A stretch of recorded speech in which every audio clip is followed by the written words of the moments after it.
अस्सलाम वालेकुम नाज़रीन, मेरा नाम अली हैदर है और आपका शुक्रगुजार हूँ कि आपने मेरी ये वीडियो देखने के लिए वक्त निकाला। मुल्क में सियासी लिहाज से और अदालती लिहाज से बहुत ख़बरें हैं जो कि मैंने आज आपको देनी है। और मैंने आपसे पहले भी कहा था कि लगता ये है कि जो हमारी अदालतें हैं वो एक और तरह से सोच रही हैं और शायद अदालतों ने ठान ली है हमारे मुल्क की कि हमने इस मुल्क को हकीकी आज़ादी दिलानी है। ग़ालिबन वो जो एक मिशन एक सियासी जमात का था वो मिशन अब अदालतों ने अपने सर ले लिया है। दोस्तों, मेरे पास अहम खबरें हैं। अदालत ने और इस्लामाबाद हाई कोर्ट में सर फहरिस्त है बादब, उन्होंने तमाम एजेंसियों को हाजिर होने का कह दिया है। तमाम एजेंसियों के नुमाइंदे मेरे पास सामने बैठे हों और ये बात जो अदालत ने जज साहब ने कही है किस केस में कही है। अहमद फराद के हवाले से मेरे पास एक अहम खबर, एक शायर है जिनके हवाले से खबरें हैं कि वो उठा लिए गए थे, अगवा किए गए, पुलिस की हिरासत में है, कोई पता नहीं है। इसके साथ साथ एक अपना ही साथी है मियाँ साहब का, मियाँ नवाज शरीफ साहब का और मियाँ शहबाज शरीफ साहब का। अपने ही साथी ने धो डाला है और प्राइम मिनिस्टर साहब को धो डाला है और मैं बड़ा हैरान हूँ कि आखिर उन्होंने ये गुफ्तगू कर कैसे दी। आपको याद होगा मैंने बताया था आपको, मोहम्मद जुबैर साहब छोड़ चुके हैं नून लीग, उनके भी कुछ ऐसे ही शिकवे थे। अब ये साहब भी बोल पड़े।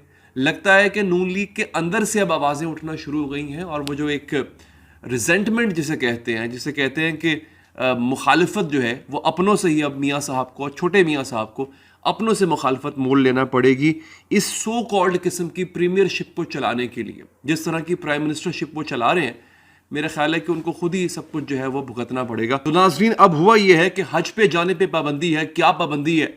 इमरान रियाज पे पाबंदी है। इमरान रियाज पे मजीद केसेस होने जा रहे हैं। एक तो मैं आपको ये बताऊंगा सनम जावेद के साथ आज जेल में क्या हुआ, ये भी खबर मेरे पास है। इसके साथ साथ 9 मई के मुकदमात में तमाम नामजद मुल्ज़िमान जो है वो बरी हो गए हैं, ये भी मेरे पास एक बड़ी खबर है नाज़रीन, उसके बारे में भी आपको बताता हूँ। चैनल को सब्सक्राइब लाजमी कीजिएगा, वीडियो को लाइक कीजिएगा। बहुत मेहनत के साथ, बहुत रिसर्च के साथ ये वीडियोस बनाई जाती हैं। दोस्तों, आज हुआ ये कि सनम जावेद को सुबह से भूखा प्यासा रखा गया था और ATC गुजरावाला में उनको पेश किया गया। जून की तपती गर्मी है, धूप, आपको पता है, कैदियों की वैन को बंद कर दिया उन्होंने बिल्कुल।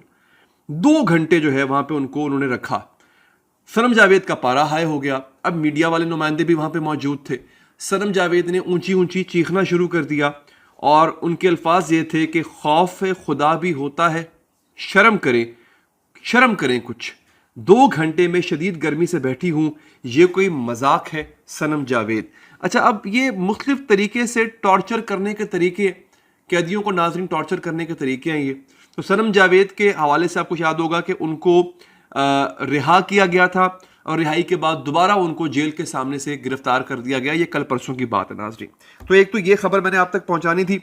दूसरा, 9 मई के जो मुल्ज़िमान हैं उन्हें रिहा किया गया है। मियाँ वाली में दर्ज 9 मई मुकदमात में नामजद तमाम अफराद बाइज्जत बरी हुए हैं।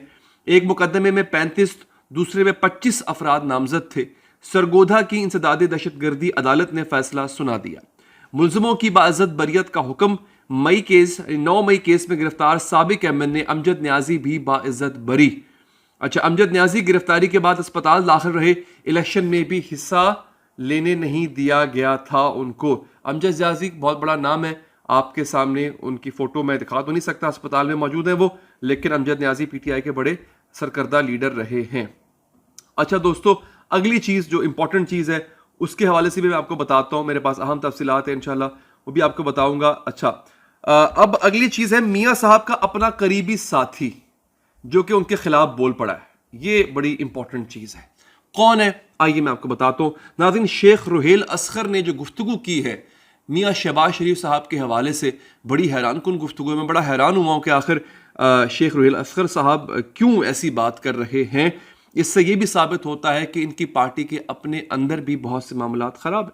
शहबाज शरीफ ने चीन जाकर, अभी लफ्ज सुनिएगा, जुमले सुनिएगा, शहबाज शरीफ ने चीन जाकर गैर ज़रूरी तौर पर इंग्लिश में तकरीर करते हुए कहा। पहली बात तो वो ये कह रहे हैं कि इनको इंग्लिश में तकरीर करने की ज़रूरत क्या थी, जब चाइनीज़ प्रेसिडेंट या चाइनीज़ अथॉरिटीज़ अपनी ज़ुबान में तकरीर करती हैं और आगे ट्रांसलेटर होते हैं जो उनको समझा देते हैं। आप इंग्लिश में क्यों कर रहे हैं? अगर आप इंग्लिश में तकरीर कर भी रहे हैं तब भी चाइना वालों को ट्रांसलेटर ही चाहिए होगा, उनको ट्रांसलेटर चीनी ज़ुबान में ही समझाएगा, तो इंग्लिश में तकरीर करने की कोई ज़रूरत नहीं थी। लिखते हैं, कहते हैं शहबाज शरीफ ने चीन में जाकर गैर ज़रूरी तौर पर इंग्लिश में तकरीर करते हुए कहा कि मैं भीख मांगने नहीं आया। आप पाकिस्तान में आकर सरमायाकारी करें। अब आगे वो तबसरा करते हैं, अब कोई अकल का अंधा ही होगा जो यहां आकर सरमायाकारी करेगा जब आपकी सारी लोकल इंडस्ट्री बंद पड़ी हो।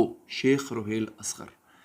बेसिकली दो बातें कर दी शेख साहब ने। एक तो मियाँ साहब पे तनकीद कर दी, उनके अंग्रेज़ी बोलने के फैसले पर तनकीद कर दी। दूसरा उन्होंने कह दिया कि आपको, उन्होंने ये भी कह दिया कि मियाँ साहब खुद नावाकिफ़ हैं पाकिस्तान के हालात से, उन्हें इस बात का पता नहीं है कि पाकिस्तान में इंडस्ट्री बंद पड़ी हुई है। अब अगर इंडस्ट्री बंद पड़ी है तो ये किसका कसूर है? ये भी इन्हीं का कसूर है, हुकूमत का कसूर है। तो इनके अपने ही बंदे, अपने ही लोग बेसिकली इन्हीं पे तनकीद कर रहे हैं। एक तो चाइना जाके आप अजीब गरीब बातें कर रहे हैं, दूसरा अपने हालात के जिम्मेदार आप खुद है। यही बात जो है वो इनके दीगर साथी करते हैं। मोहम्मद जुबैर साहब ने भी पार्टी छोड़ी है, ये मैं पहले बता चुका हूं आपको। अब आ जाते हैं जनाब, एजेंसियां हाजिर हों, ये क्या मामला है, इसकी तफसीलात मैं आपको बताता हूं नाजरीन। इस्लामाबाद हाई कोर्ट ने अहमद फरहाद को जबरी तौर पर लापता करार देते हुए वफाकी दारुल हुकूमत में लापता अफराद के तमाम मुकदमात को यकजा कर दिया। देखिए, अहमद फरहाद को उठाने के बाद कह दिया जनाब कभी इसके पास है, कभी उसके पास, कभी इसके पास। अहमद फरहाद शायर है जिन्होंने एक मशहूर नज़म लिखी थी, मुझे उठा लो, उस पर उनको फिर उठा लिया गया। तो अब इस्लामाबाद हाई कोर्ट ने क्या किया है कि जितने लापता अफराद का केस है बशमूल अहमद फरहाद, उन्हें इकट्ठा किया है, सबको सुनेंगे, लार्जर बेंच के सामने पेश करने की सिफारिश कर दी है। और सुनिएगा, क्रिमिनल जस्टिस कमेटी के इजलास में ISI, MI और IB के सरबराहान की शिरकत का हुक्म दे दिया। ये बहुत बड़ी खबर है नाज़रीन। खाली ये नहीं कि नुमाइंदे पेश हों, सरबराहान पेश हों, IB का सरबराह पेश हों, यानी ये खबर जो है मेरे ख्याल है कि अब तक की बहुत बड़ी खबर है। अब ISI का सरबराह पेश हों, IB के सरबराह पेश हों, दीगर जो है MI मिलिट्री इंटेलिजेंस के सरबराह पेश हों। नाज़रीन, ये बहुत ही बड़ा काम हुआ है और जो इन्होंने सिफारिशात की हैं उसके नुकात भी मेरे सामने मौजूद हैं। बहुत लंबी फहरिस्त है। एक मोहसिन अख्तर कियानी जज है, आपको पता है मोहसिन अख्तर कियानी साहब आजकल बड़े ताबड़तोड़ किस्म के उनके रिमार्क्स नाज़रीन आ रहे होते हैं। वो लिखते हैं, क्रिमिनल जस्टिस कमेटी में ज़ेर बहस लाएं और तमाम इदारों बशमूल इस्लामाबाद पुलिस, वजारत दाखिला, वजारत कानून, IG पुलिस और चीफ कमिश्नर इस्लामाबाद के दरमियान शहरियों के हकूक़ के तहफ़्फ़ुज़ के लिए कानूनी दायरा इख्तियार के अंदर रहकर मसाइल को हल करने और जबरी गुमशुदगी जैसे संगीन जुर्म का तदारुक किया जा सके। उन्होंने कहा सलाम सब हाजिर हों। तो ये एक बड़ी खबर है, इस्लामाबाद से खबर आई है नाजरीन। इस खबर के बाद अगली खबर मैं आपको दे देता हूँ, वो है इमरान रियाज के हवाले से। इमरान रियाज को जेल हज पे जाने से जो है वो रोकने की तैयारी है। किस तरह तैयारी की जा रही है? सिद्दीक जान साहब ने जो है वो ट्वीट किया है। वो लिखते हैं, इमरान रियाज खान साहब मोहसिन नकवी की वजारत के खिलाफ इस्लामाबाद हाई कोर्ट गए कि ये मेरे हज में जाने में रुकावट बन रहे हैं। आपको पता है इमरान रियाज खान हज में जाना चाह रहे थे, उनको एयरपोर्ट पर रोक दिया गया। आमिर फारूक साहब ने, यानी chief justice Islamabad high court Aamir Farooq साहब ने केस अपने सामने लगाकर बड़ी खूबसूरती से इमरान रियाज खान साहब को दोबारा मोहसिन नकवी की वजारत के हवाले कर दिया। इमरान भाई ने वो ऑर्डर इंट्रा कोर्ट अपील में चैलेंज कर दिया है। अब इत्तलात आ रही हैं कि इमरान भाई को किसी बोगस केस में गिरफ्तार करने की तैयारी हो रही है कि कहीं इस्लामाबाद हाई कोर्ट के 2 जजेस सख्त हुक्म न दे दें, कहीं इमरान रियाज खान हज पर ना चला जाए। ये मुल्क की सूरत हाल है।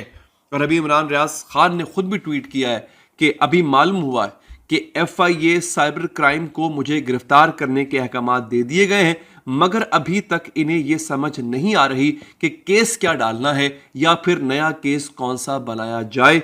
मेरा हज पर जाने की नीयत करना और इसके लिए कानून का दरवाज़ा खटखटाना ही शायद मेरा जुर्म है। नाज़रीन, आपके जो भी कमेंट्स हों, जो भी फीडबैक हो, कमेंट बॉक्स में लाजमी दीजिएगा। वीडियो को लाइक कीजिएगा। अपना ख्याल रखिए। अल्लाह ने के बाद।